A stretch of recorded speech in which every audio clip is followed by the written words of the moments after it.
Well, hello, Dirtfish Rally friends. We've made it to the end of Friday here at Rally Poland. And what a dramatic day we have seen out in the stages. Before we talk about that drama, I want to tell you one thing. Here it is. This is quite remarkable.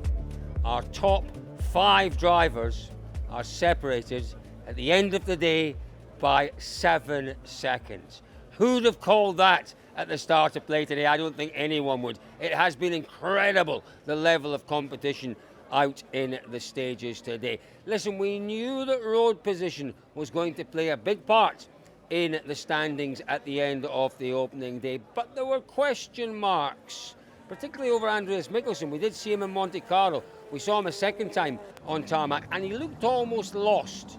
He's come back to a gravel rally, a rally he loves. He had a great starting position, and Mikkelsen has very much made the most of that starting position, and he leads this rally at the end of the opening day. First pass was good. Second pass we were way too careful on the long stage, just not taking advantage of what this equipment can do in rough roads. I'm used to the Rally 2 tires where you have to be really careful not to have the tire off the rim. So when I see the ruts, I'm holding back way too much with these tires here in WRC, which are different. You can just throw them inside, and so there I'm losing. I just need to adjust for that tomorrow. I mean, first pass we're fast, but second pass I need to work on, and hopefully we can give the boys a fight tomorrow. How controlled was it out there today? How much more potentially could you have found out there? No, I think first pass we tried to drive very well. I hit the hail bell, so we tried to be on the limit sometimes. Second pass on the long stage, it was a very controlled drive, just trying to stay in the ruts. But with these cars, you just have to push if you want to be on the top.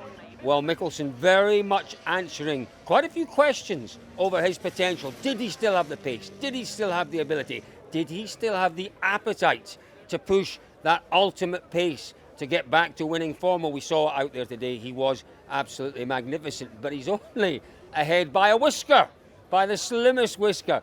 It's that man. It's the prodigal son. It's the man who we've described as a freak since his very early days in rallying. Kalle Rovanperä, what a difficult job Kalle and Joni Hultinen had in front of them out there today. A rushed recce, a recce they hadn't prepared for, a trip to Poland they hadn't prepared for. A step into the unknown, very much into the unknown, particularly in today's style of rallying at the very, very top, where you prepare day in, day out before an event. You put so much effort into the homework, into learning the stages as much as you can, the video work. He did none of that, but he's right there. Kalle Rovanperä at the end of the day. Would you bet against him winning? I'm not sure. Oh, I think the driving was more difficult than I was expecting, especially in the morning. We lost a lot of time. Afternoon was close to our normal pace, so of course that was more enjoyable. But yeah, the morning loops will be as difficult tomorrow and Sunday also. You didn't have the time to do the homework, but what did you discover then about the stages today? Did anything surprise you? For sure there are some surprises. When the notes are not 100% and you don't really remember everything, it's a bit lottery when you go sometimes to places, trying to just hope for the best. It's not so enjoyable in the car when you are not sure what you're doing, but yeah, it was a clean day and it was not so bad. The objective yesterday was points, potentially a podium. Does that change, or is it still points, podium, or is it the win now? No, I think that the goal is the same. We need to still have a clean weekend, so then we are actually helping here. So I don't want to take any stupid risk tomorrow. Let's see how cute the nose will be, and we try our best. It's looking like a proper battle for the manufacturer's title this year. Proper battle, clearly, for the driver's title as well. And what Rovanperä knows is that when he's asked to perform, he has to deliver, and he hasn't on the last couple of events. So, very much a little bit of making up to do for him. He's doing a great job out there. But he's only ahead by a whisker, by the slimmest whisker from Elfyn Evans.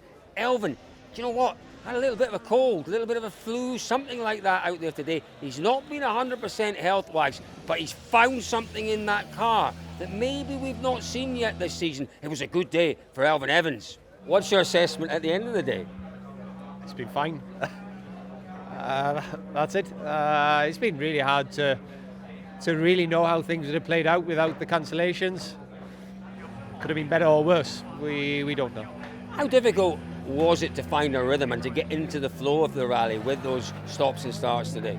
We didn't have too many actually at the front. We probably should be paid double compared to the others for today, but no. What are your thoughts on the red flags today? What are your thoughts on what went on out there? I don't know the situations. I can't comment. I'm sure they wouldn't be throwing out there just for fun. It's a pretty serious thing to cancel a stage, but they also have a responsibility to us and everybody watching. So I think the hands of the people making the decisions are tied. But it's just a shame that it's obviously the same 6 years later. Yeah, Elvin Evans really did look very, very comfortable this afternoon in particular out there. But it could have been a very different story. The Toyotas went out with a couple of hard tyres. We didn't get the chance to see whether or not that was the right choice, because obviously we had that, final stage proper of the day cancelled, and we had one stage slightly curtailed. So we didn't get the opportunity to see soft hards in the afternoon, what was the better choice. But, at the end of the day, very often, there really isn't a better choice. It's whatever the driver feels most comfortable with. And when you have 5 drivers within 7 seconds of each other, you have to say they've all gone out with packages that they felt comfortable with, and they've maximised their performance out there today. Elvin Evans, very much one of those drivers. Who's chasing Evans down? Adrian Fourmeau showed great pace, 7 seconds off the lead.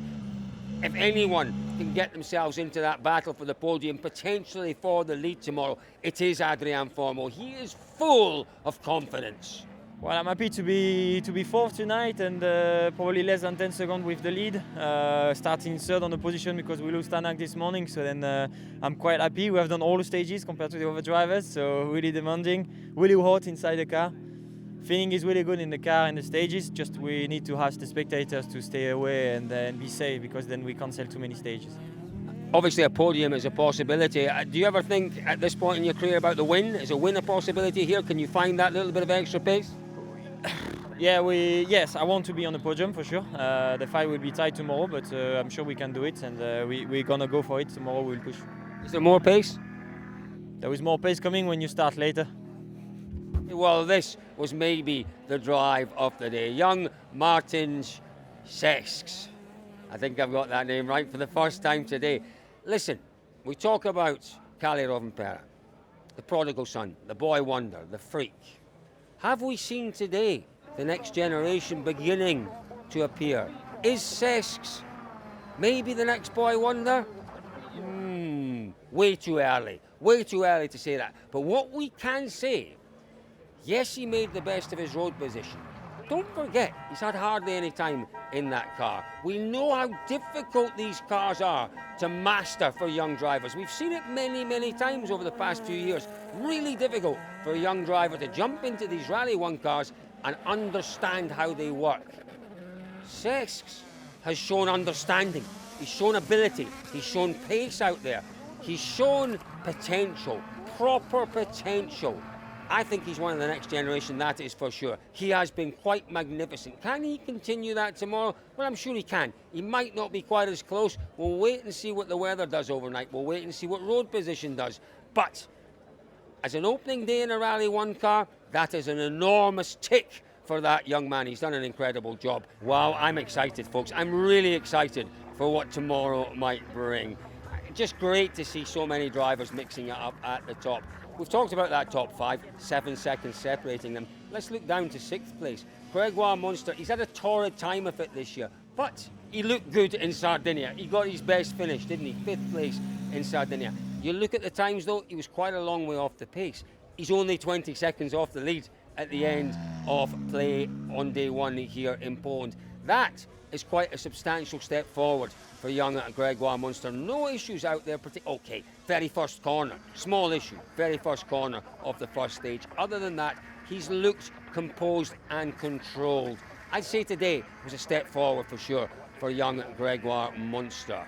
Not too far behind Gregoire Munster, it is our championship leader and our driver who opened the roads today. He lost 22 seconds in that opening stage, that long opening stage. Neuville did a solid job today, and that's what he does. He battles adversity, perhaps better than any other driver out there. He's consolidated things. He didn't throw it all away. The head didn't go down. He knew that opening stage was going to be the most challenging. you know, he only lost 8 seconds through the remaining stages of the day. He is 30 seconds off the lead, but he can do anything out there. We know that. A battling performance tomorrow from Thierry Neuville may well propel him back up into that battle for 3rd, 4th, 5th place. I'm sure of that. And then come Sunday, watch out. He is the master of Super Sundays. Neuville, disappointed? Well, you make your minds up. All in all, not much more we could have done. We lost already 22 seconds on the opening stage, which was the toughest, and the fourth stage of the loop, the last stage of the loop, every time really tough and challenging. But yeah, we knew it. It's frustrating, definitely, especially when you see those one-shot drivers coming and just easily go faster than you. It's for sure it's frustrating, but it is what it is. We have done what we could, and let's look forward to tomorrow. Well, do you know what? We've heard it so many times over the past couple of days. This rally is all about commitment. So fast in the stages, so many crests out there. You have to be committed, and to be committed, you have to be confident. A man who quite clearly was lacking in confidence today, Takamoto Katsuta. He struggled to explain why he wasn't able to find the pace out there today. Disappointing performance from Takamoto. He'll be more disappointed than anyone. Let's see what he can do tomorrow, though. Help me out, folks. Is there a Rally 1 driver we haven't talked about yet? I think there is. It's Ott Tanak. Goodness me. Pre-event favourite for an awful lot of people. If you saw his pace in Shakedown yesterday, you would understand that. He looked confident. He looked assured. He looked more at one with that Hyundai than he's done in a very, very long time. Went into the opening stage this morning and he was on it. He was really, really quick. He got halfway through the stage. Well, take a little look at what happened. Press that button up there and you can find out why we are not talking at the end of the day about potentially Ott Tanak leading this rally. Well, what about WRC2? Well, once again, you know, we've really enjoyed watching the battles out there. Sami Pairi, the man who won the last round, he brings that form very much with him here to Poland, and he leads WRC2 at the end of the opening day. The local hero, Kaito Kaitanovic, second, not that far behind either. Kaitanovic will still very much be looking to put a push in to try and win this one here. It would be great for Kaitanovic, it would be great for the local supporters, it would be great for Rally Poland. There have been one or two notable disappointing performances, shall we say, in WRC2. Gus Greensmith isn't really there. Young Solberg not really there today. Can they get themselves back in the fight tomorrow? Anything can happen in that class. Now, Dirtfish Rally, friends. I'm going to get a little bit parochial here. I know for a fact a lot of you are listening in Poland, and I know a lot of our fans will be out on the stages.